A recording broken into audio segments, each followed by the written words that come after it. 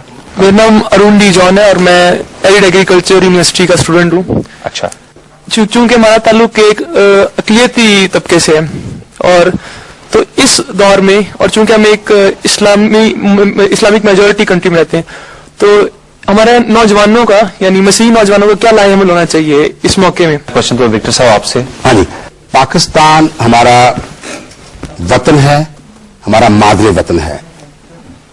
انگریزی میں کہہ لیں دس از آور مدر لینڈ. اور پاکستان ایک معاہدے کے ذریعے سے عالمی وجود میں آیا.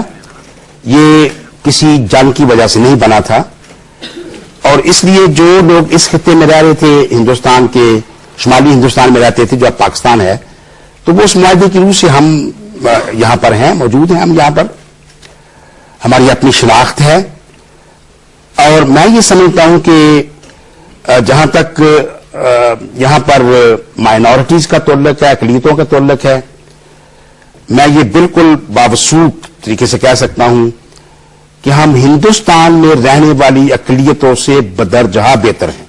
بدرجہ 100 گنا بہتر ہیں. شاید وہاں پر اقلیتوں کے ساتھ زیادتی ہوتی ہے اور وہاں پر اقلیتوں کو اتنی سپیس نہیں مل رہی جتنی ہمیں مل رہی ہے. اور خاص طور پہ موجودہ حکومت نے تو اقلیتوں کو آگے بڑھنے کے لیے بہت سارے موقع دے دیے. جیسے الیکٹورل ریفارمز ہوئیں، اس میں ہمارا جو سیپریٹ الیکٹر تھا اس کو ختم کر کے جوائنٹ الیکٹریٹ کیا. اب اگر مصطفیٰ پویا صاحب نے الیکشن لڑنا ہے تو اگر وہ مسلمان بھائی سے ووٹ مانگیں گے تو آپ سے بھی ووٹ مانگیں گے، آ کر منت کریں گے آ کر آپ کی. تو یہ ایک سوشل ہارمنی بڑی. میں یہ سمجھتا ہوں انوار صاحب، صحیح صاحب، کہ جو بین المذہب ہمانگی ہے یا بین المذہب یعنی ہارمنی ہے، جس کو آپ ریلیجس ہارمنی یا انٹرفیتھ ہارمنی کہتے ہیں، اس کے لیے پہلے ضروری ہے کہ ہماری سوشل ہارمنی کو بڑھاوا ملے. Bakr Siddiq ji, international Islamic university, department of comparative religions میرا تعلق ہے. سوال یہاں پر ہم اس وقت جو بحث کر رہے ہیں وہ پوپ بینیڈکٹ کے جو موجودہ جو بیان ہے اس کے حوالے سے کر رہے ہیں. تو میں یہ سمجھتا ہوں کہ یہاں پر علماء جو بیٹھے ہیں اور اسکالرز بھی بیٹھے ہیں، انہوں نے یہ بات جو ہے ہمارے بشپ صاحب نے کہی کہ جی معذرت کر لی ہے اور اب اس سوال پر اٹکنا نہیں چاہیے، جبکہ شاید مسلمان کمیونٹی کی طرف سے بلکہ یقیناً یہ بات کہی جا رہی ہے کہ یہ معذرت کافی نہیں ہے.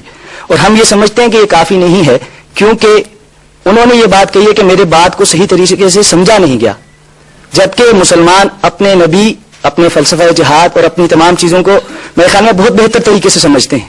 تو اگر وہ اس موقع پر فوری طور پر یہ جو ہے اپنے الفاظ واپس لے لیتے اور معذرت کر لے واضح الفاظ میں, تو شاید اتنا بڑا ایشو بنتا نہ, جس کو کہا جا رہا ہے کہ اتنا بڑا ایشو بنایا گیا اور اس پہ اٹکنا نہیں چاہیے. تو میں میرے خیال میں بشپ صاحب سے یہ سوال کرنا چاہوں گا کہ کیا یہ الفاظ واپس ان کو ہو بہو لینے چاہیے تھے کہ نہیں, جبکہ انہوں نے جو رویہ اختیار کیا, اس کے بارے میں وہ کیا کہیں؟ جی اینتھونی لوبو صاحب. ایک تو میرا خیال ہے کہ ان کو یہ معلوم نہیں تھا, وہ جس کو ہم کہتے ہیں احساس یا سینسٹیوٹی, کہ ایک ایسا کوٹیشن سب سے پہلے یاد رکھنا یہ اس کے الفاظ نہیں ہے, اس نے کوٹ کیا. ہم نے پہلے سے کہا یہ کوٹ نہیں کرنا تھا. اگر آپ کو کوٹیشن لینا تھا, بار بار اتنے لوگوں نے کہا یہاں پینل میں, اگر کوٹیشن لینا تھا تو اور بہت سے اچھے پازیٹیو کوٹیشنز آپ لے سکتے تھے, اس کی ضرورت نہیں تھی. تو یہ ان کے الفاظ نہیں ہیں.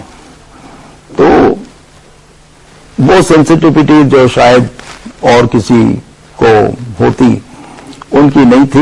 اب میرا خیال ہے خوب سینسٹیو ہو گیا ہے ان باتوں کی. جی مجھے فلسفوں سے گفتگو آگے لے کر چلتے ہیں. بین المذاہب مذاکرات اور ہمانگی کی بات ہو رہی ہے. کچھ دن قبل ہی پوپ بینیڈکٹ 16 نے ویٹیکن سٹی میں مسلم سفراء سے ملاقات کی. سوال میرا یہ ہے کہ جیسے مشتاق وکٹر صاحب نے کہا کہ 1 ارب سے زائد رومن کیتھولکس ہیں جن کے روحانی پیشوا ہیں پوپ بینیڈکٹ 16. اگر وہ بات کرنا چاہیں بین المذاہب ہمانگی اور قریب لانے کے لیے, تو مسلمانوں کی جانب سے آپ سمجھتے ہیں کہ کوئی ایسی شخصیت موجود ہے جو بات چیت کر سکتی؟